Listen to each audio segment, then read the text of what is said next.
Test son, c'est bon, c'est bon.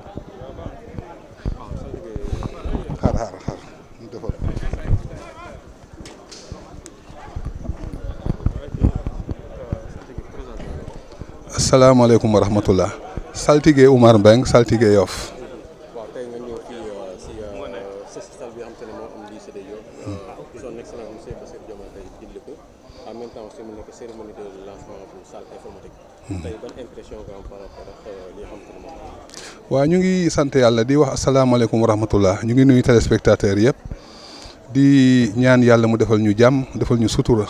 te li ñu jublu muy rentrée scolaire bi nga xamante ne xale yi dañu war a dellu ci daara yi altine incha allah yàlla nañu yàlla dimbali mu mel ni bi ñu fekk fii muy ubbi tey jàngi tey donc li chef de l'état woote set setal li mu doon wootee bee ci ëpp solo parce que rentrée scolaire ci ab commune rentrée scolaire ci département rentrée scolaire ci région mooy activité bi gën a rëy ci état te amuñu lu dul suñuy njaboot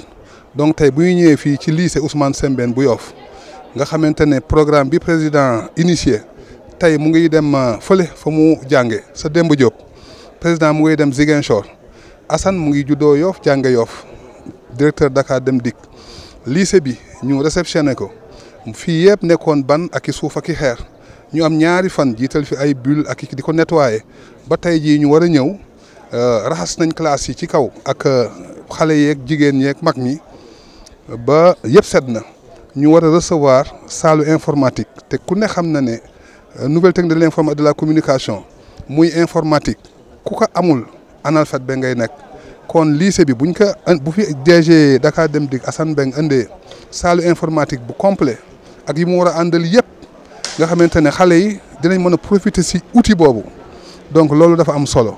donc tey fii ku fi ñëw tey fii ci lycée Yoff di nga xam ne tey li nga xamante ne mooy slogan bi ñu lancé mu ubbi tey jàng tey est une réalité donc bu ngeen xoolee kilifa Yoff yaa ngi fi jaraaf yaa ngi fi ndey ji réew yaa ngi fi saltige yaa ngi fi délégué de quartier yaa ngi fi frais yaa ngi fi jàmbur yaa ngi fi waaye ndëkk société civile mu ngi fi waaye ndëkk li nga xamante ne ñooy accompagner Assane Mbeng ci wàllu politique muy Pastef appareil bi ñu yore ñoom ñëpp teew nañ kon loolu ñu sant ci yàlla.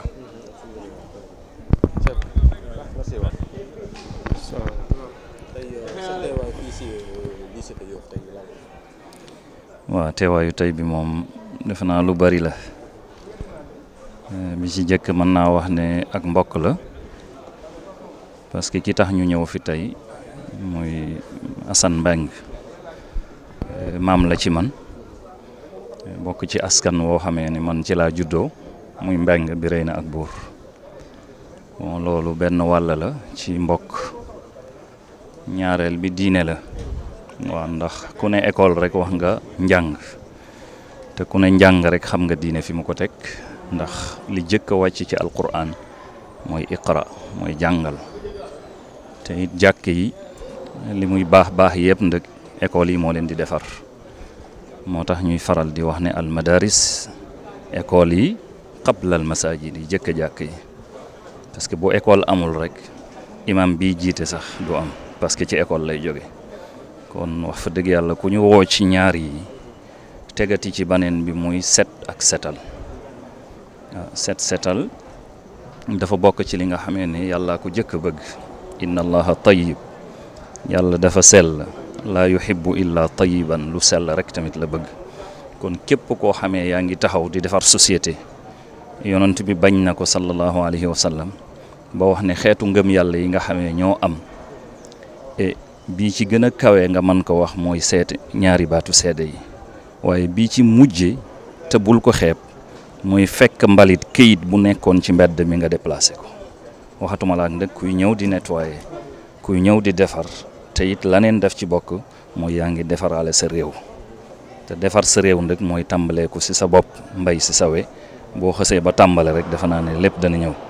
kon mën naa wax ne ñett yi rek waroon na mën a tax doomu aadama bu ko yëg ak foo mën a nekk rek nga ñëw fekk sa bés bu mel nii tey. tey jii ñu gis ne aussi dañu war a réceptionner aussi benn centre informatique boo xamante ne nii si toujours si jàngale lay mujjee si jàngal xale yi. macha allah donc loolu ban impression la. impression bi ma ci am mooy wax fa dëgg yàlla dox rek ànd ak jamono. waaw ndax tey ku ne informatique rek xam nga ne mooy monde virtuel bi nga xamee léegi kenn mënut ci génne sa bopp parce que ci la lépp di xew ci la lépp di nekk léegi xale bi nag boo ko tàggatee ci loolu wax fa dëgg yàlla yaa ngi bañ jamonoom raw ko te jamono nag tey xanaa ba na muy tukkee day continuer rek xare yi ngay def comme li nga yor nii tey ak wàllu moyens yi nga xamee ne tey ci la ñuy jaare pour jokkale ay kàddu yàlla wax ko ci alquran ne wa laqad wassalna lahumul qawla laallahum yatadakkarun man yàlla maa def télécommunication moyen yoo xamee jokkalante dina am mais ngir ñu man ci wax lu baax ngir ñu man ci def lu baax boo indee lu mel noonu ci ab école surtout fi nga xamee ne fa nga dëkk man day damay wax ne gàcce ngalaam idée bi rek bu amoon rek doy na mais jëf ji teew nii ñu fekke ko loolu historique la ci ñun tamit te luñ koy sant la te ñu ngi woowaa dëkk bi yëpp wax fa dëgg yàlla ci taxawaay bii mu def te nga xam ne moo jëkke lépp leneen lu mu defar rek defe naa dafay fekki bii mu ñëw fekk sa nii fekk ay xale yoo xamee si sa gox lañ nekk nga dimbali leen ci anam boo xamee danañ ubbi seen bët xam fi jamono toll parce que njàng tamit décomplexé daf ci bokk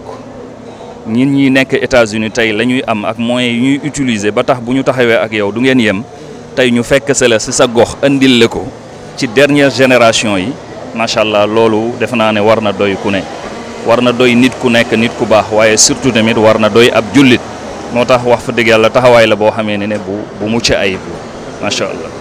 jërëjëf. président tey jii nii nga ñëw teew fii si lycée de l'excellence de Yoff ñu def set setal yoo xamante ne président Diomaye Faye moom la ordonné woon en plus mu am benn salle informatique bu ñu inauguré aussi sa impression par rapport à lii. salaamaaleykum mbooloo mi man la Oumar Ngalla Diène ma nekk responsable bu administration bu APEXI ma ñëwoon tey fii ci lycée bu Yoff teewal fi président APEXI ak membre comité directeur bu APEXI yëpp ak administration bi yëpp quoi alors di rafetlu bu baax a baax alors li nga xam ne moo xew fii tey ci lycée Ousmane Sembène bu Yoff mu nekk benn set setal boo xam ne bii dafay waajal ubbite école bi war a am pour que élèves yi bu ñu ñëwee ak enseignants yi man fi fekk ay locaux yoo xam ne yi locaux yu fonctionnel la man leen recevoir waaye it mu nekk aussi bés bi nga xam ne si la ñuy inaugurer salle informatique bi nga xam ne directeur général bu Dakar Dem Dikk monsieur Assane Mbengue ak ay collaborateurs mi fexe nañu ba mu am ci lycée bi ñu koy rafetlu bu baax parce que mel na ni donc une pierre deux coups la benn nettoyé nañu école bi rendre nañu ko fonctionnel pour que élèves yi bu ñu ñëwee jàng waaye it joyau boobu nga xam ne def nañ ko fi muy une salle informatique. dafa nekk équipement boo xam ne bii équipement buy yëwanal jàng la parce que vous n'êtes pas sans savoir que tey jii xam nga lu ñuy wax recherche documentaire dafa am ay moteur de recherche yoo xam ne yi mu ngi nekk dans le monde virtuel dootu soxla ngay déplacer physiquement di dem ci ay bibliothèque pour di consulter ay ouvrage parce que am na ay organisme yu mag ci àdduna bi fii ci Sénégal ak ci àdduna bi dañuy jël plus de ay 100 000 ouvrages mettre ko en ligne de sorte que élève bu bëgg def exposé wala élève bu bëgg documenter sa cours am nga possibilité nga dem en ligne mais nga tapé référence yi nga soxla nga mën koo alors daal di consulter bu laajee nga cité ko mais aussi li ci ëpp solo mooy mu yokk sa xam-xam waaye am na beneen njëriñ boo xam ne bii ñun ñëpp xam nañ ne tey looy def rek léegi dañu nekk ci phase dématérialisation maanaam phase digitalisation am na yu bëri dañ ko daan def ay këyit waaye léegi dañ ko def de façon virtuelle élève bu bëgg a nekk à l'aise demain soo nekkee étudiant wala nga nekk un professionnel dans quelque secteur que ce soit day baax ci bi ngay nekk tout tànk bi ngay nekk adolescent nga teel a maîtriser l'outil informatique donc cette salle man jàpp naa ne dina jouer rôle bu am solo ci wàllu woowu dana tax élèves yi mën a teel a toiser n'est-ce pas le numérique miin ko ba mën ci développer ay applications yoo xam ne ëllëg bu ñu nekkee ay ingénieur ak yu ni mel dana yokk seen xam-xam waaye aussi dana yokk devenir u askan wi loolu daal mooy impression bi ñu am doon ko ci wax ci turu président de l'APEXI docteur Serigne Mbaye Diène moo tax ñu ñëw teew fii ñu ngi leen di gërëm bu baax merci. c'est bon jaraaf waaw d'abord a'uuzu billahi mina sheytaani rajim bismillahi rahmaani rahim maa ngi gannaaw ba nu sant yàlla julli ci yonentam bu tedd bi Seydina Limaamullahi alayhi salaatu wasalaam maa ngi leen di nuyu bépp nit bu ñuy dégg di ñu déglu fas yéene profiter ci occasion bi pour sànni ci quelques kàddu ndax li ñu fi indi tey Yoff rek moo ko waral Yoff rek moo ñu ñor doomu Yoff ba am fu mu toll ci dëkk bi ci réew mi am fi benn taxawaay def fi benn action bu jar a saluer jëmale ko ci mbiru formation te kenn ku nekk war na xam ne la formation est à la base du développement xale yi bu ñu leen formé jàngal leen ëllëg si biir dinañu xam nan la ñuy mën a jëmee réew mi kanam donc bu defee action jëmale ko ci wàll boobu ñun dañuy sawar lool taxawu ko encouragé ko jàppale ko aussi parce que comme ni ma waxee sama njëlbeen wax Yoff moo ñu ñor doomu Yoff bu ci nekk bu munti doon rek bu jaree jàppale pour mu mën a jural askanu Yoff ak askanu Sénégal njëriñ ñun dañuy sawar pour taxaw jàppale ko waaw. donc tey jii mu nekk lycée boo xam ne dafa nekk Ngor Yoff moo xam. yow en tant que jaraafu Yoff tey ñu gis na ne peut-être lii dafa lay yombalal liggéey bi nga koy liggéey si loolu. très bien parce que mooy li ma wax man lu ma gëm la c'est-à-dire man damay wax un investissement humain moo gën investissement boo mën a gis maanaam tàggat jàngal yar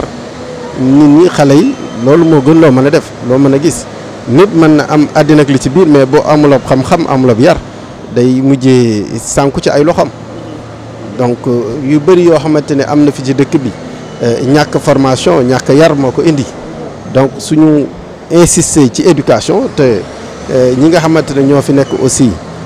ni ñu gisee ñu taxawale jox nañu gëdd lool éducation bi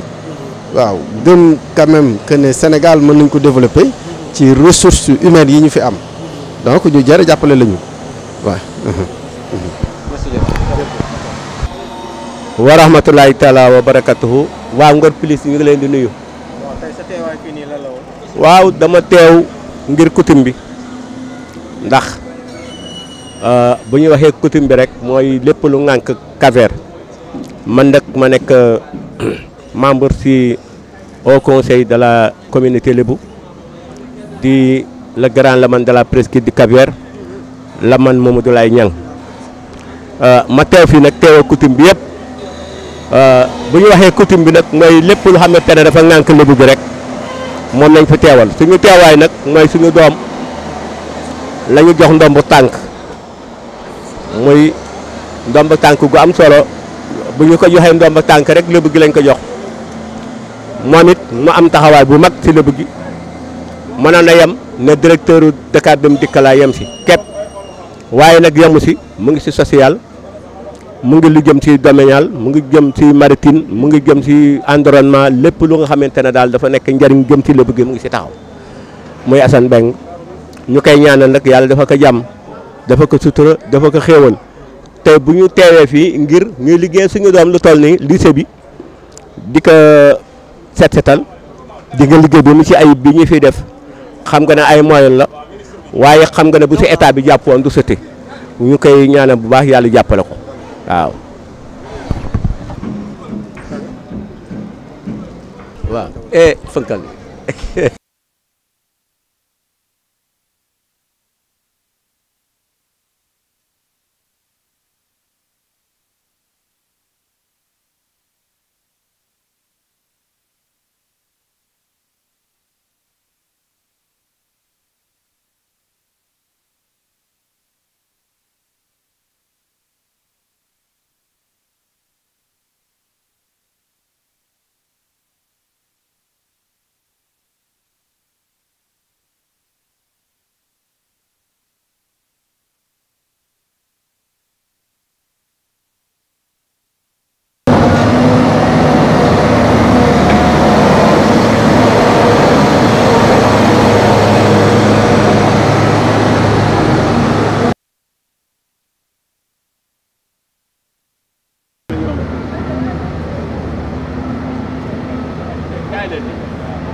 C'est compliqué. C'est compliqué, on va dire. Okay. Voilà.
Moi je suis. On est jox imam bi. Imam bi. Non c'est imam ñëwal ñaan si d'abord. Fatiha. Fatiha machallah. Fatiha. Bismillah.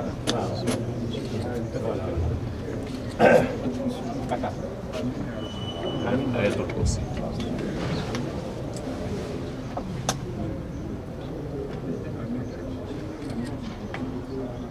ربنا آتنا من لدنك رحمة اللهم اجعل هذا المعهد عثمان سمبان منهلا للظالمين من كل صوب واحد برحمتك يا أرحم يا رب العالمين إن الله وملائكته يصلون على النبي يا أيها الذين آمنوا صلوا عليه وسلموا تسليما سبحان ربك رب العزة عما يصفون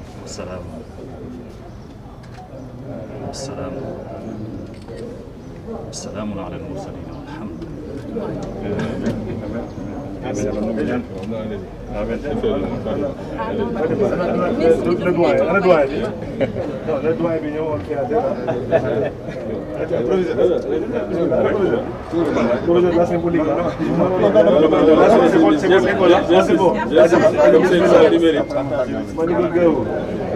Bismillah.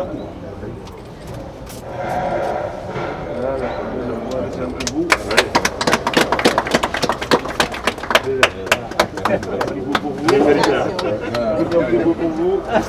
pour le proviseur. C'est ça, on va garder en souvenir.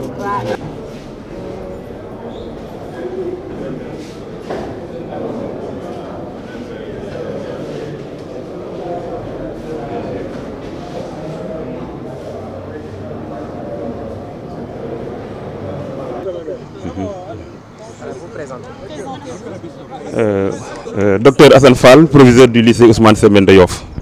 Je voudrais aujourd'hui exprimer toute ma gratitude à l'endroit de la communauté de manière générale. Souhaiter la bienvenue aux autorités, Monsieur le ministre de l'Information, Monsieur le directeur de Dakar Dem Dikk, les autorités coutumières, la directrice de la petite enfance, Monsieur le président de l'association des parents d'élèves, chers concitoyens, chers parents d'élèves, chers invités, chers partenaires, je voudrais encore une fois exprimer ma gratitude, je l'ai dit tout à l'heure, d'abord à l'endroit des autorités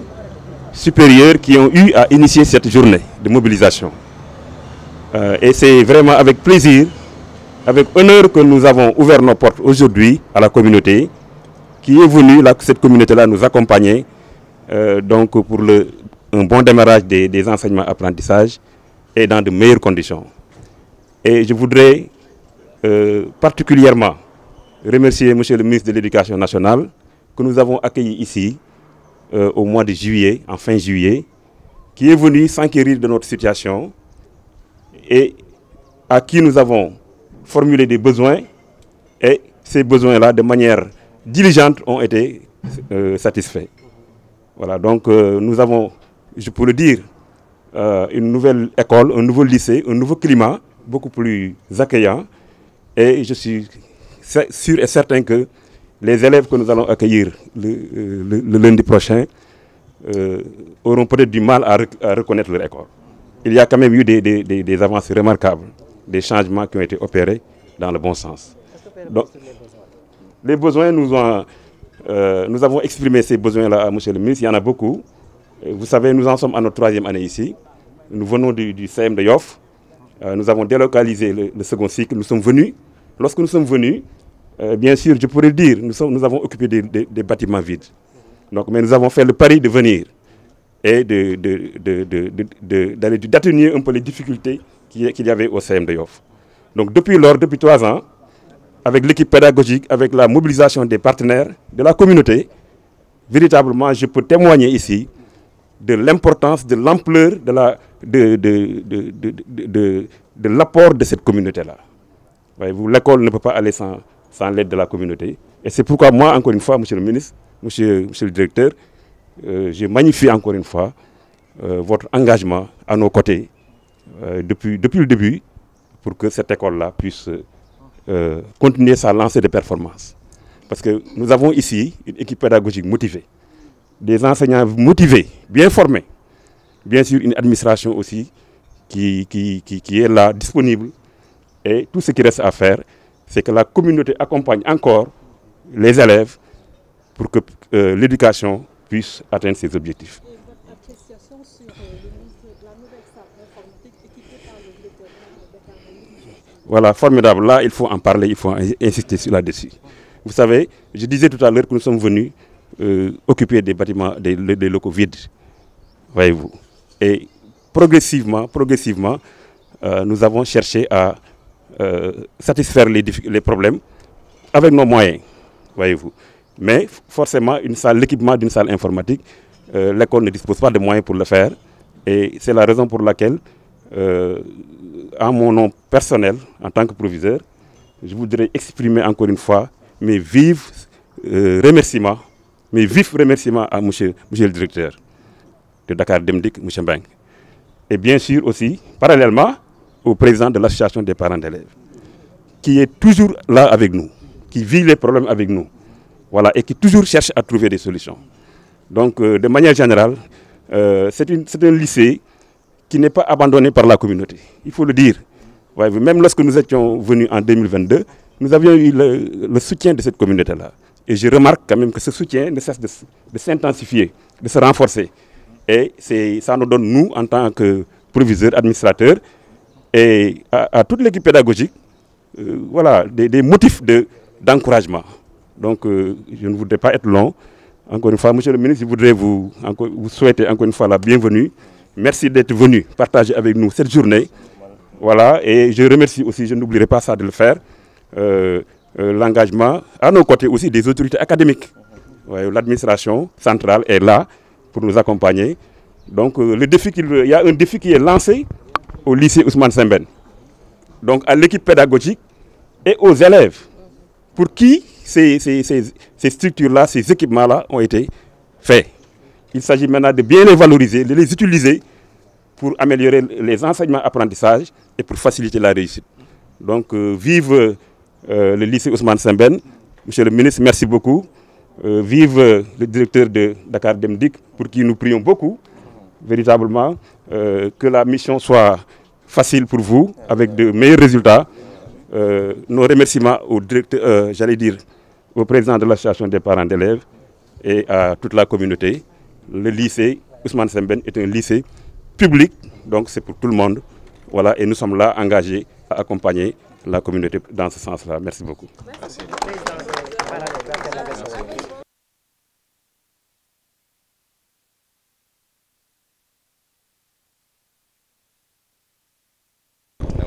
asalaamaaleykum wa rahmatullah.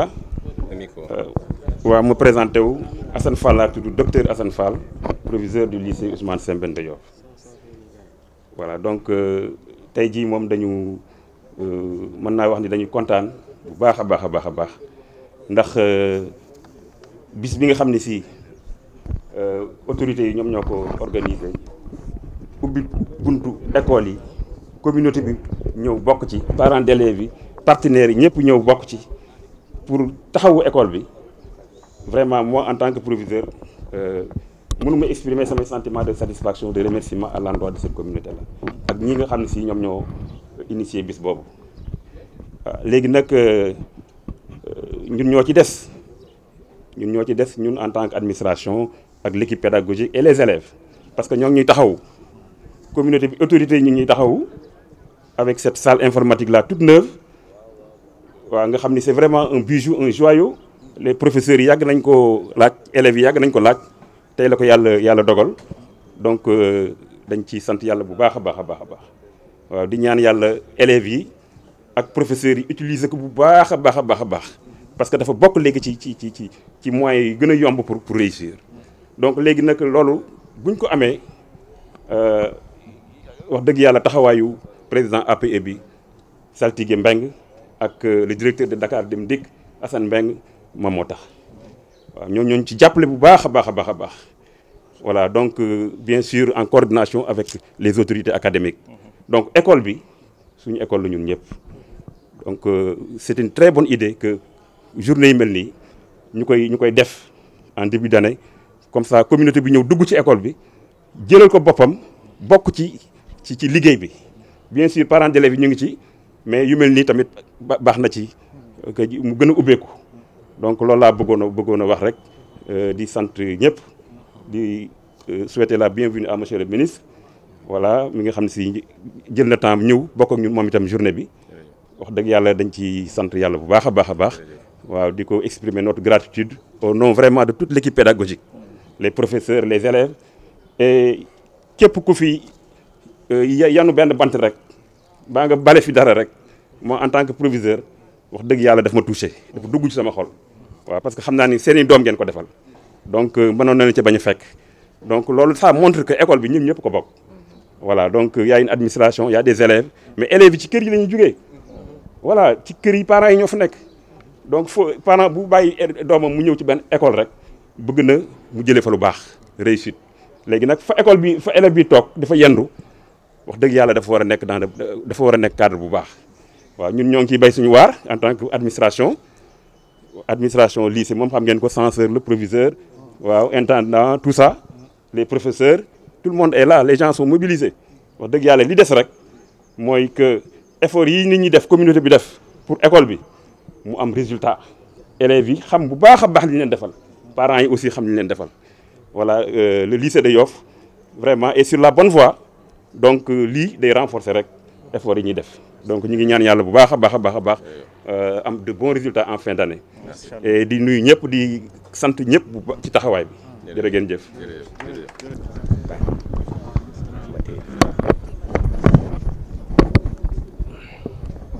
bismillahi rahmaani rahim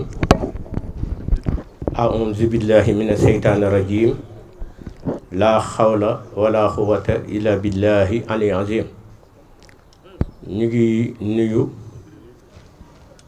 président de la république du Sénégal Bassirou Diomaye Diakhar Faye di nuyu premier ministre Ousmane Sonko di nuyu mboolem kilifa yi diine yi xalifa yëpp ñu ngi leen di nuyu li ko tàmbalee Laayeen Tiwaawan Touba Ndiassane Thiénaba Niassène ñëpp ñu ngi leen di nuyu seen njaboot ñuy nuyu waa Yoff yëpp di nuyu communauté Lébu yëpp li ko tàmbalee Ngor ba Tubaab Jalaaw ba Yeen ba Sendu ba fi nga xamante ne mooy tund Jandeer ñu ngi nuyu ñëpp di wax ci baatu coutume bi buñ na coutume nag mooy ñi nga xamante ne ñoo yor baatu Lébu gi mooy borom doom bi tànk yi may wax ci seen baat saltige yi nag ñu ngi fi ndaxte saltige Omar Mbengue ngi fi saltige Mamadou Mbengue ngi fi ñu ngi teew di jaboot ak Baye Bayde Mbengue ànd ak seen rakk Assane Mbengue muy directeur Dakar Dem Dikk ñuy nuyu monsieur le ministre ñu ngi lay nuyu bu baax a baax yow mi nga xamante ne yaa yor éducation de képp ku ko yor ñun ñuy féetewoo coutume bi dañ lay sant ndaxte éducation moo lay tàggatal sa doom ba mu am xam-xam yar ko teg ko ci condition yu nga xamante ne fu mu taxaw ñu mën ko naw kon nag boo yoree loolu dañ lay ci sant di la gërëm. ñu ngi teew fii nag ci lycée bi Yoff ñu ko wax lycée Ousmane Sembène ndax loolu Ousmane Sembène lu tax ñu tudde ko lycée bi ndax du lébu dafa ñëwoon nag yàlla def mu indi fi teraangaam dëkk ci dëkk bi ànd ak xam-xam bu ñëpp a ràññee ci àddina bépp dëkk ñu fii ci dëkk bi di jariñ suñuy doom di jariñ suñuy sët di jariñ suñuy jarbaat moo tax nag bi ñu tabaxee lycée bi ñu ne kon yellu nañu delloo ko njukkal ñu tudde ko lycée bi kon xam ngeen ne lébu moom kuy nangoo yaatal la ba sa des mooy suñu teewaay fii mooy xam nga ne lébu dafa fonk xam-xam mooy njàng ci wàlli daara ak ci wàlli école bi nga xamante ne mooy école français lépp dañ ci tàggat suñu njaboot bu yàgg loolu nag bu ngeen ko waxee war nañu ngeen kaa gëm ndaxte le premier député noir de Afrique noire Afrique mooy Blaise Diagne te ab lébu la kon lébu yi yàgg nañoo jox di fàggu xam-xam kon nag bu ngeen defalee lii dañ ciy sant di ci gërëm àlla rawati nag ñu ciy gërëm suñu doom mooy Assane Mbengue di directeur Dakar Dem Dikk mënoon a yem rek ci li ngeen ko jox ne man Dakar Dem Dikk lañ ma jox naa liggéeyante sama wàllu transport waaye dafa ko de mu ngi liggéeyal nag président bi ndax ci wàllu social wàllu éducation wàllu environnement wàllu maritime bi yi nga place bi yëpp mu ngi jël ay moyens di nettoyer fépp ci biir dëkk bi pour dëkk bi set ni nga xamante ne noonu la ko président de la République bëggee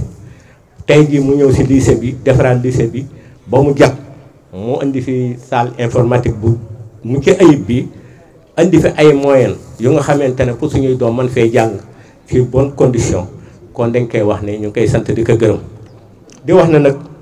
ñu ngi leen koy dénk di ko dénk monsieur le président de la République di ko wax ne suñu doom ji li ngeen ñu jox taxawu na ko ci lébu gi ndax mënoon ngeen kaa jox ndomb rek mu yaafuus waaye mu ngi leen di liggéey bu mucc ayib kon nag ñu leen di wax ne jërëjëf allahumma salli ala sayyidina Muhammad. salaamaaleykum ñu ngi nuyu ñi fi teew ñëpp di dalal monsieur le ministre communication monsieur Sall ñu ngi lay dalal fii ci Yoff ci turu communauté bi la man def na ko waaye man maa ngi lay dalal ci turu parents d'élèves bu Yoff en général parce que lycée bi mook CM bi ñoo àndoon amoon benn association parents d'élèves biñ ko indee daaw jéeg dañu éclaté parents d'élèves mais terewul ñaari association yëpp ñu ngi ànd di liggéey parce que CM bi man lañ dénk seen relation extérieure ñu dalal la fii wax la nga nekk sunu interprète auprès ministre de l'éducation nationale monsieur Guirassy boo demee nga ne ko man en tant que président parent d'élèves ak toute la communauté 15 ans maa ngi yëngatu ci éducation mais pour la première fois un ministre de la République ñëw moins de 72 heures li mu waxoon yëpp mu réalisé pour la première fois kilifa gu ne fekk nañu fi waaye loolu maa ngi koy doog a gis pour la première fois tamit ministre de l'éducation nationale ñu demandé ko audience dem fekki ko bureau mu dem conseil des ministres moom moo woote ne dañu fekk si mu ñëw fekk si ñu fii visiter lycée bi visiter CM bi loolu nag bu amee Assane du ma wax en tant que du sam dafa am responsabilité ma am responsabilité comme niñ ko daan defee autorité yëpp parce que man conseil coutumier la auprès du gouverneur de Dakar niñ ko daan def ak autorité yëpp laa def ak moom dama rendre visite le principal mu wax ma ne saltige vraiment école bi bu ñu ngeen si jàppul ren xale yi duñu jàng ma ne que man duma la wax dara mais incha allah bu école laa tijji école yi dinañ ci def dara ma jël sama téléphone au Assane en tant que responsable politique bokk ci état bi ma ne que parents d'élèves dañu bëgg audience auprès du ministre moins de 48 heures mu lijjanti audience boobu mais loolu Assane yàlla la yàlla fay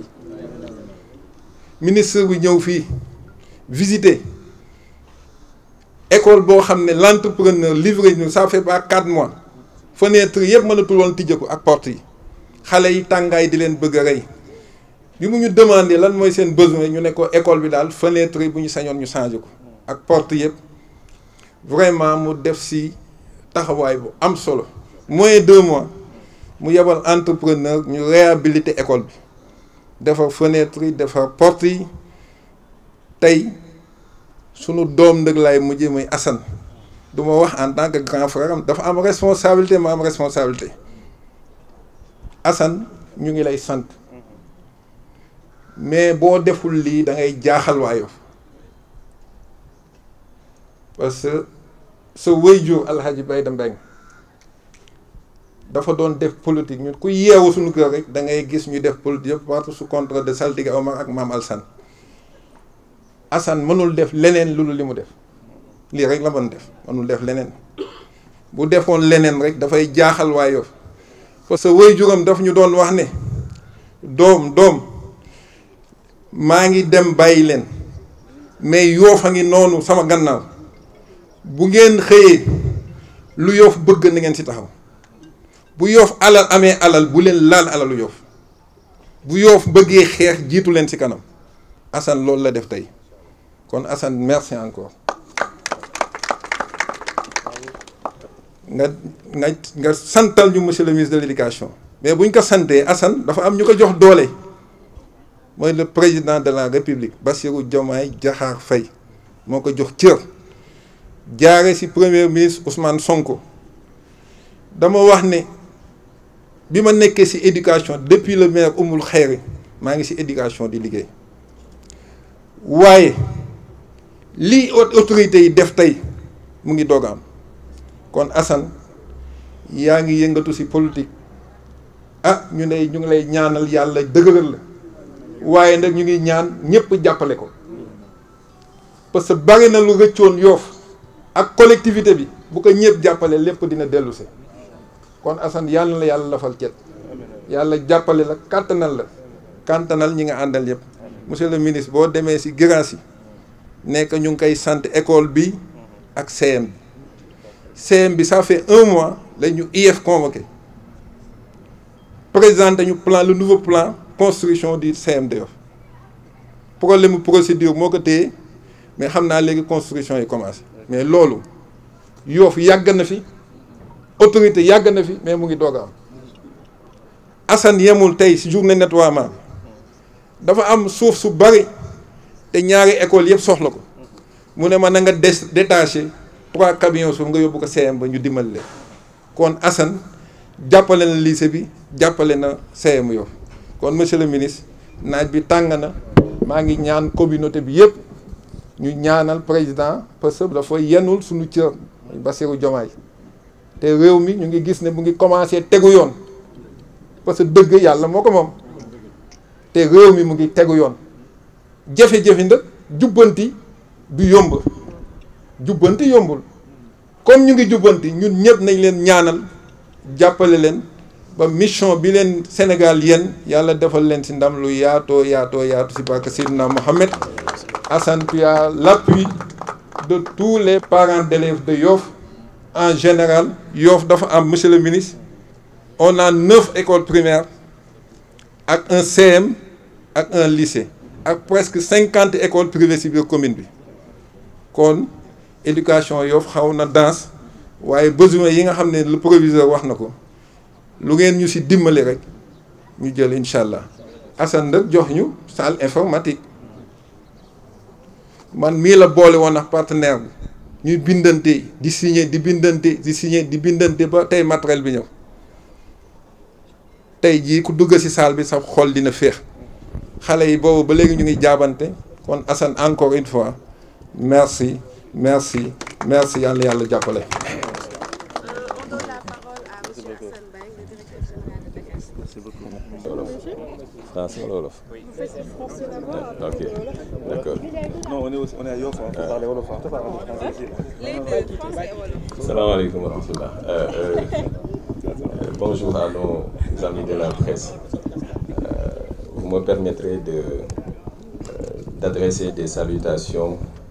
et un mot de bienvenue à mon frère le ministre Aliou Sall, qui nous a fait l'honneur, malgré son agenda très chargé, de venir nous faire l'insigne honneur d'inaugurer cette salle informatique. Alors, qui n'est pas seulement une salle informatique, mais c'est une salle multimédia et une salle connectée. On a veillé à ce qu'on y installe un écran qui permette quand même de pouvoir faire des échanges avec d'autres espaces, d'autres pays, d'autres professionnels qui pourront permettre à nos enfants quand même de bénéficier de cette éducation. Cette éducation numérique, les nouvelles autorités donnent une importance capitale à l'éducation, mais aussi à l'économie du Sénégal. J'ai laissé un petit message dans la salle en invitant nos enfants pour qu'ils apprennent à partir de cet outil-là à meubler leur cerveau de connaissances. Ces connaissances qui leur permettraient demain de servir leur communauté, mais aussi de servir quelque chose ou bien d'être au chevet de leur communauté comme nous sommes en train de le faire aujourd'hui. Alors, je remercierai aussi la directrice générale des pupilles de la Nation, Madame Fatima Mbengue, qui s'est déplacée aussi, qui actuellement est en train d'abattre un travail extraordinaire sur tout le Sénégal. Je pense que vous, la presse, vous l'avez remarqué, il ne se passe un seul jour sans qu'elle ne soit sur le théâtre des opérations, sur le terrain, pour apporter assistance à ces familles éprouvées, à ces familles qui ont perdu des enfants ou à ces pupilles qui n'ont plus de parents. Donc Fatima, au nom de la communauté, je vous remercie. Alors, je ne vais pas faire long. Ça, c'est une tradition à Yoff. L'éducation a une importance très capitale. C'est pourquoi vous allez voir toutes les couches ici représentées. Vous avez les imams, vous avez les autorités coutumières, vous avez le président des parents d'élèves, vous avez les jeunes, vous avez les représentants des cellules du parti dont nous appartenons qui est PASTEF, mais aussi il y a l'autorité académique par la présence du proviseur du lycée. Il y a aussi des enseignants qui sont venus assister à cette journée-là pour dire que c'est une journée importante, comme nous y a invité le président de la République, son Excellence Bassirou Diomaye Faye, c'est de faire de ces journées avec des thèmes qui sont placés dans leur contexte pour permettre quand même d'apporter cette solidarité-là à cette chère nation. Donc je remercie toute la communauté pour leur assistance et pour leur participation bienveillante à cette journée-là. Je vous remercie. On peut savoir le coût pour l'investissement que vous venez de réaliser pour l'école. Alors, pour le coup, moi je pense pour une bonne éducation, je pense qu'il ne doit pas y avoir de coût ou de budget. On a fait appel à des partenaires qui sont au Sénégal, par nos moyens, différents partenaires.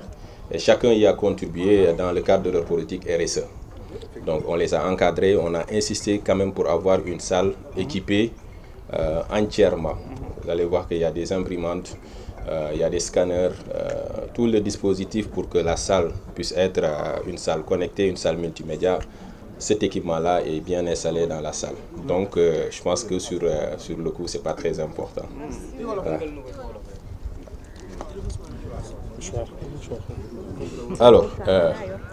maa ngi jégalu si monsieur le ministre fi ñu la taxawloo alors ñu ngi nuyu mbokk yëpp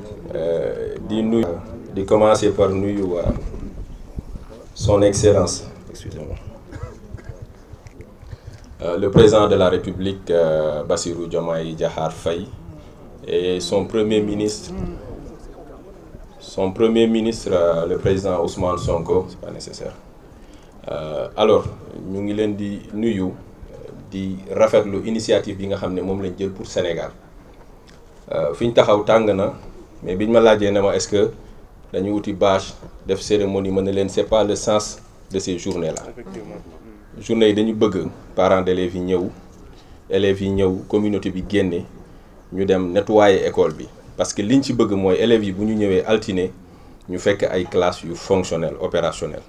te bu ngeen defee la visite di ngeen gis ne à 99,99% classes yi sont fonctionnelles. donc may nuyu bu baax monsieur le ministre Aliou Sall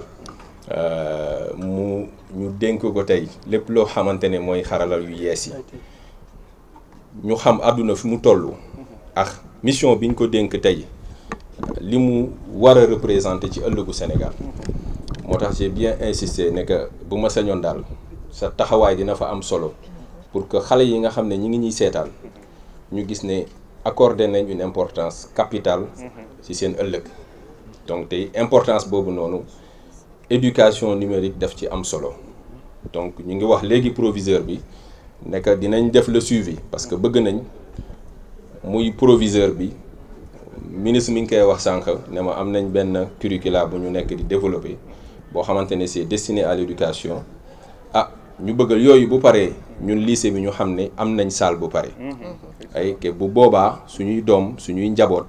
ñoom ñoo ciy bénéficier wu. may profité di remercier aussi la directrice générale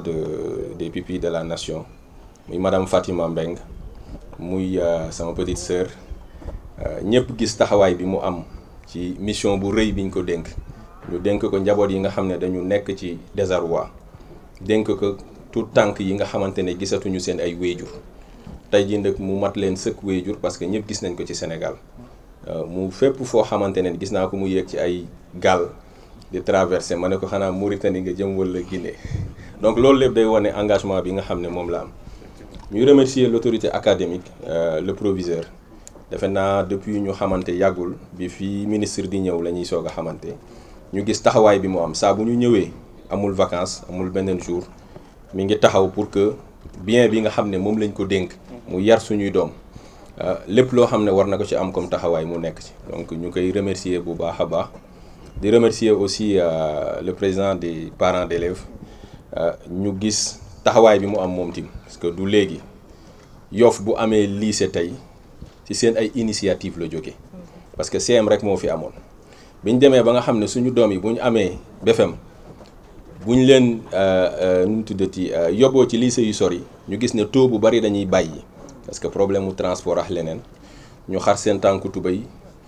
ànd ak ñoom colonel Ndoye amoon association bu tudd ànd taxawu Yoff bu ma juumul ñu yor ay leket di dugg ci marché yi di dajale di dugg ci kër yi ba tabax ay salle de classe au CM de Yoff salle de classe yooyu moo nekk premier lycée bu Yoff bi ñu demee nag ba nga xam ne xajatuñu foofu si la ñu xeex vraiment ba ñu sampal ñu fii ñëpp gis nañ état bi des fois dafay xaw a naqaree wax mais bu ñu la dénkee chantier édifice public defagul ñetti at gis nañ classe yi ni mu humidé gis nañ disposition bâtiment yi ni mu mel étanchéité bi ñu ngi nekk di koy defar léegi nii parce que classe yi dafa commencé woon di suwante donc loolu si loo xamante ne bien bu Sénégal yëpp bokk la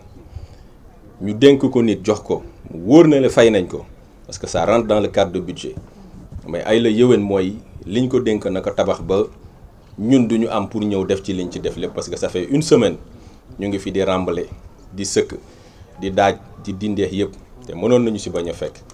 loolu aussi di wax rek autorités yi nga xamante ne tey ñoom la yàlla dénk Sénégal taxawaay bi ñu ci am di remercier particulièrement le ministre de l'éducation nationale monsieur Moustapha Guirassy parce que bi ñu ko waxee ñëw na comme nu ko président parents d'élèves yu waxee du ma ci delluwaat engagement yi mu jëloon yëpp def na ko semaine passée woo na ma ne ma est-ce que chantier CM bi commencé na ma ne ko monsieur le ministre commencé gul de mais man xam naa ne mu ngi ci procédure ci téléphone am mu jël woo le responsable def ko haut-parleur waa ji expliquer que yëpp fii ci procédure bi toll parce que li ñu bëggoon mooy reprendre quelques classes mais bi ñu demee dana leen non nañ ko def un CM moderne defe naa autorités yi dem nañ au niveau de l'IA ñu présenter leen les plans et la procédure va suivre son cours donc vraiment ñu koy beral remerciement. alors di tëjee nag par remercier góor ak jigéen yi nga xamante ne mooy la communauté de Yoff particulièrement waa Pastef parce que gis naa fi cellule yu bari maa ngi seen madame Ba USA mu jógee Pastef Nord Foire gis fi ñoom Mañaay gis fi ñoom Maam Diaga vraiment cellules yi nga xamante ne ñoo composé Pastef yëpp ñoo ngi fi parce que bu kenn réere mbir ne suñu combat politique musul nekk leneen lu dul lii mooy que ni même bu ñuy politique li ñu teg en ligne de mire mooy servir suñu communauté ci loolu lañ mës a nekk avant ñuy jot pouvoir fu ñu communauté bi soxla ñoom ñoo fay jiit donc ñoom Alsane Ndoye témoin lañ ci waa cellule Ngaparou depuis 7 heures ñi ngi fi donc vraiment classe yëpp ñu nettoyé ko nettoyé toilettes yi rembler yëpp pour que suñuy doom bu ñu ñëwee mën a jàng donc loolu amuñu seen fay yéen waa Pastef Yoff ñu ngi leen di remercier bu baax en mon nom di remercier kilifa yëpp kilifa aada yi ñoom ñëpp ñëw nañ taxaw gis naa fi ñoom Cheikh Bolle gis naa fi saltige Lamane vraiment loolu mooy autorité wu Yoff xaw na gudd mais monsieur le ministre communauté lébu bi nga bokk parce que aussi lébu la xam na ni muy fonctionner donc vraiment ñu ngi leen di gërëm di ñaan yàlla activité yu mel nii bañ a dàkk ci communauté bi parce que loolu mooy tax ñu ngi may wax grand jaraaf egsi na grand jaraaf Ablaye Samb grand jaraaf ñu ngi lay ziar donc lii yëpp dafay wane rek suñuy kilifa taxawaay bi nga xam ne moom la ñu am ci communauté bi ñu ngi leen di vraiment remercier di leen remercier bu baax di ñaan yàlla gën leen dëgëral donc je vous remercie monsieur le ministre. waaw pour tënk ci waaw parce que le micro là il y a beaucoup de bruit. waaw merci beaucoup li ñuy wax ci olof rek déjà pour d'abord remercier kilifa yi nga xam ne moom lañ fekk ci dëkk bi muy autorité religieuse muy coutumier muy jaraaf les imams l'ensemble en tout cas des populations d'abord remercier ki nga xam ne moo ñu dalal fii tey muy le proviseur bi nga xam ne moom mooy kilifa lycée bi. remercier aussi ki nga xam ne tax moo tax ñu ñëw ci dëkk bi muy sunu xarit sunu frère Assane Mbengue parce que c'est sur son invitation que moo tax ñu ñëw fii nii accompagner aussi délégation boo xam ne directrice publique de la nation bokk na ci sama directeur de cabinet enfin donc l'ensemble de mon cabinet pour répondre à l'appel président bi nga xam ne woote na dans le cadre des journées citoyennes nag comme na ko waxee sànq dafa important parce que thème bu nga xam ne moom la ñu jël cette année muy thème éducation ce mois pardon muy thème éducation te éducation dafa nekk loo xam ne su amul daanaka dëkk mënul am moom lay wax sànq ci tubaab ne su fekkee ne waxuñu éducation waxuñu jàng école j'entends par école nag muy école française école arabe ak école bu mën a nekk tënkuma ko rek ci jàngum tubaab su école amul président du am su école amul mënuñu wax ministre su école amul daanaka on vivrait même dans ci benn lu ñuy wax jungle loolu moo tax mu important te maa ngi koy wax aussi que ne xale yi nga xam ne ñoom dañ leen yóbbu école il faut que ñun parents yi ñu essayer de def en sorte que cadre bi nga xam ne foofu lañ leen di jàngale mu nekk cadre boo xam ne cadre bu set la mu nekk cadre boo xam ne cadre bu accueillant la comme lu ñuy wax ne un esprit sain dans un corps sain moom la tubaab di wax donc su fekkee ne xale yi teguñu leen ci cadre boo xam ne cadre bu set la du ñu am sawarte jàng et loolu je pense que même les spécialistes war nañ ci xool def ay études pour xool le taux de décrochage bi nga xam ne école am na ko tey lan moo ko waral et je pense que loolu bokk na ci cause yi en tout cas ci sama xalaat même sans pour autant avancer des chiffres donc daal loolu moo taxoon ñu ñëw tey di remercier vraiment l'association des parents d'élèves ñëpp rek ñi nga xam ne jàpp nañ ci liggéey bi parce que lu may wax rek avant ñuy wax gouvernement ñëwal def il faut ñu jiitu ci d'abord loolu moo tax man je suis vraiment content bu ma ñëwee fii tey gis d'abord ne ñi nga xam ne ñoo ñu accueillir waa dëkk bi la d'abord à travers tous ces démembrements parce que mënoon toog rek ne école dafay tijji comme nañ ko doon defee na gouvernement bi def donc gouvernement dafay sawar su fekkee ne gis na ñi nga xam ne ñoom ñoo nekk en première ligne mooy les populations dañuy gën a sawar pour ñoom mën a def et loolu je pense que ministère de l'éducation commencé na ci am ay jéego yu rëy j'ai même pu vous dire c'est que am na ambition yu rëy parce que bu ma demee États-Unis barki démb bi nga ma woo di ma wax nan lay def pour interconnecter les écoles xam nga kuy wax boo xam ne il est dans une avancée boo xam ne technologique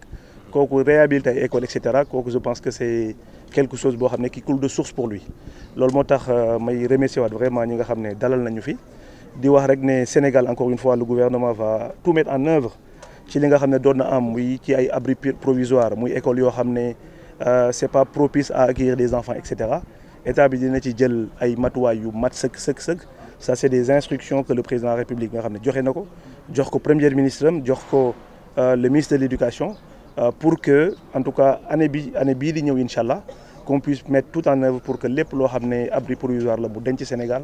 lépp loo xam ne école yoo xam ne nekkul école yu accueillante mu denc Sénégal et puis ñun de notre wàll aussi maa ngi koy wax directeur sànq dinañ mettre tout en œuvre en tout cas pour équiper des écoles pour que sunu doom yi mën a jàng dans les mêmes conditions que ñu nekk États-Unis ñu nekk France ñu nekk feneen ak feneen et loolu je pense que c'est dans nos cordes et que lu ñuy demander rek mooy accompagner population bi ñu accompagner ñu à travers li nga xam ne moom lañ def tey buñ ko xeeb lu rëy la si ñun parce que loo xam ne état moo ko waroon def population bi jiitu ci état bi dina gën a am sawarte pour mën a dolli en tout cas ambition boobu la ñu am et incha allah dans les jours semaines et mois à venir di ngeen gis vraiment jéego yi nga xam ne moom la ci état du Sénégal teg pour que lépp mën a ñoŋ incha allah.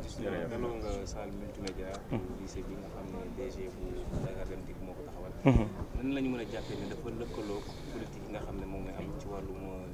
formation éducation jaaree ko ci xel. effectivement non lii c'est une première d'ailleurs maa ngi koy tooñ sànq sax ne ko lii man maa ko waroon def parce que bokk na ci ambition yi nga xam ne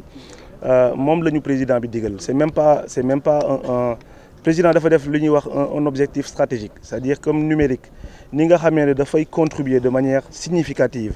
ci li ñuy wax développement économique et social pays yu réew yi. Par exemple bu ma jëlee dëkk bu mel ne Chine daanaka boo jëlee numérique tax na des millions de Chinois génn ci pauvreté waxuma des centaines de millions c'est-à-dire lu ëpp ci population Sénégal à travers le numérique qui a contribué à hauteur pratiquement de 42% dans le PIB de la Chine génn nañ ci ndóol c'est-à-dire que secteur boo xam ne le président bi il est conscient que ne lu am solo la pour éradiquer li nga xam ne moom mooy chômage des jeunes. Parce que numérique dafa nekk loo xam ne tey daanaka jarul sax ngay am yenn diplômes yi aujourd'hui on n'a pas besoin d'avoir un bac par exemple pour se former des métiers du numérique et numérique bokk na ci rare secteur yoo xam ne tey mën naa toog Sénégal nekk sama kër di liggéeyal boîte boo xam ne mi ngi France wala may liggéeyal boîte boo xam ne mu ngi États-Unis et partout dans le monde te du ma génn sama kër maa ngi Dakar il suffit juste ñu am connexion et un ordinateur loolu moo tax tey jàpp nañ ne li nga xam ne moo war a résorber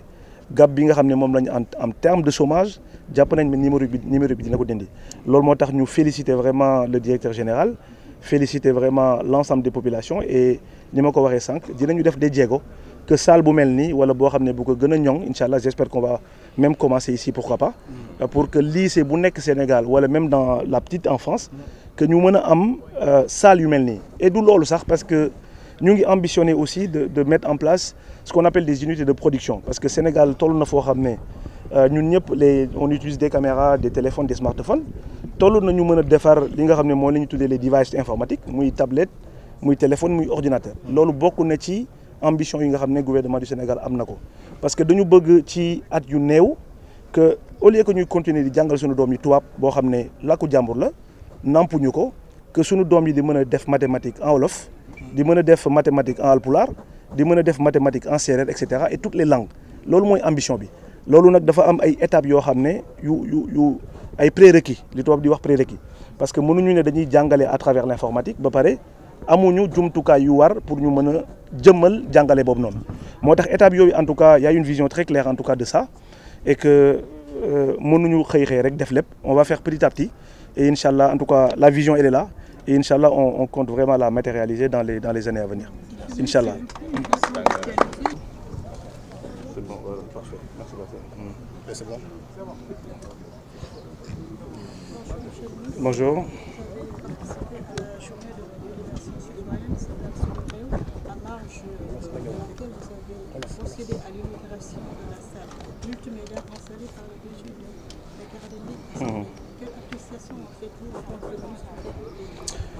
Bonjour à tous, bonjour chers journalistes, bonjour à l'ensemble des personnes qui se sont mobilisées ce matin pour réhabiliter cette école d'abord. Je pense que ils ont tous un grand mérite et tout ce mérite leur revient. Permettez-moi d'abord, avant de commencer, de saluer en tout cas les dignitaires de cette ville à travers les différentes associations ce soit les autorités religieuses, les autorités coutumières, l'ensemble de mon cabinet qui est venu en nombre aujourd'hui pour honorer cette journée. Et saluer également mon ami, mon frère, M. Hassan Meng, directeur général de Dakar Dem Dikk, qui nous a conviés à cette journée hyper importante pour laquelle on a aussi on est accompagné par notre sœur Fatima Meng, directrice des pupilles de la nation. Cette journée, comme vous l'avez dit, qui rentre dans le cadre des journées de mobilisation citoyenne, aujourd'hui représente énormément de choses. D'abord initiée par le président de la République pour que chaque Sénégalais puisse apporter sa pierre à l'édifice qui va construire le Sénégal. Et notre présence ce matin aujourd'hui est d'autant plus symbolique parce que moi j'ai été vraiment impressionné de voir les parents d'élèves, les associations, le quartier de manière générale et en première ligne. Parce qu'on parle de choses quand même hyper importantes, on parle d'éducation, on parle d'école. Parce que je pense que s'il n'y a pas d'école, il n'y a pas de président de la République, s'il n'y a pas d'école, il n'y a pas de journaliste, s'il n'y a pas d'école, il n'y a pas de ministre. Donc c'est un vibrant hommage en tout cas que je leur rends de venir ici ce matin et de voir d'abord les populations avant l'État aujourd'hui essayer de mettre un cadre propice pour que nos enfants,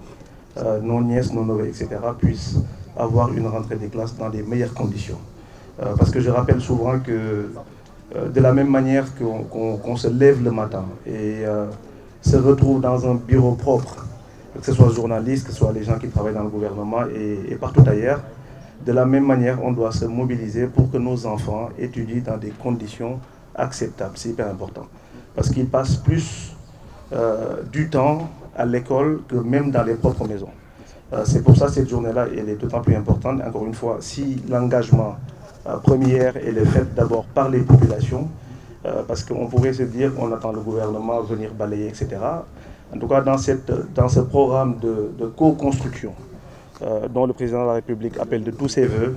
il faut que, en tout cas, toutes les franges de la population, d'abord commencer par les couches basses, c'est-à-dire à travers les localités, à travers les communes, à travers les villes, etc., avant d'arriver au gouvernement. Donc, ça, c'est une chose hyper importante. En tout cas, l'État du Sénégal, comme le ministre de l'Éducation, s'y est engagé, va mettre tout en œuvre pour que l'école puisse devenir en tout cas un endroit attractif. Parce qu'aujourd'hui, vous n'êtes pas sans savoir qu'on a un taux de décrochage qui dépasse toutes les limites. Parce que l'école du Sénégal, en tout cas depuis pas mal de temps, parfois on y trouve plus de contraintes.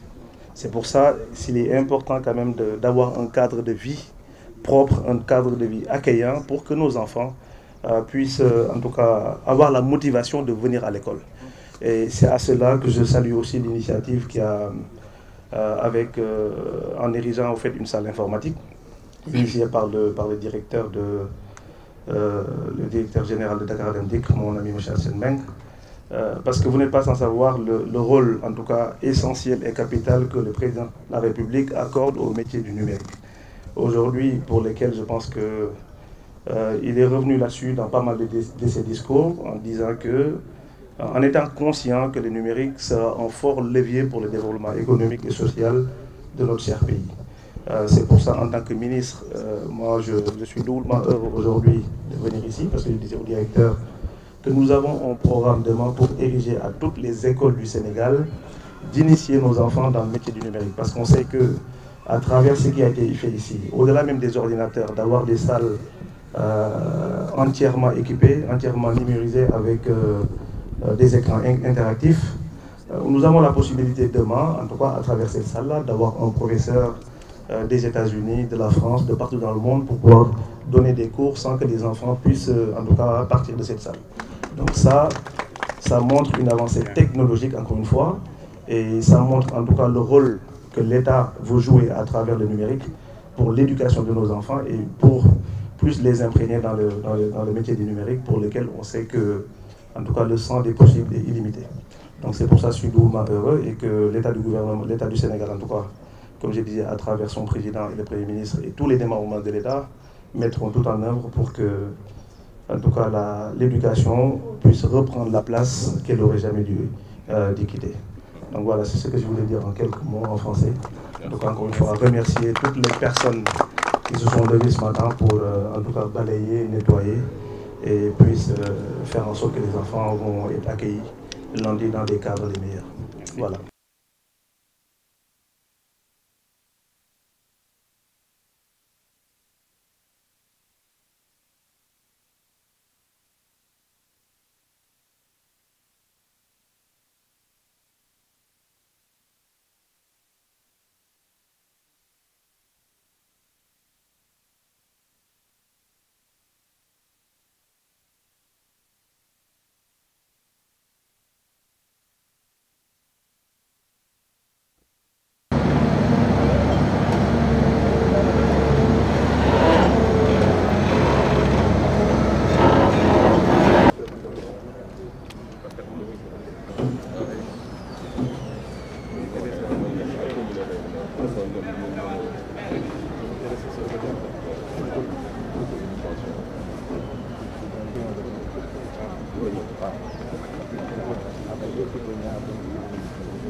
Assane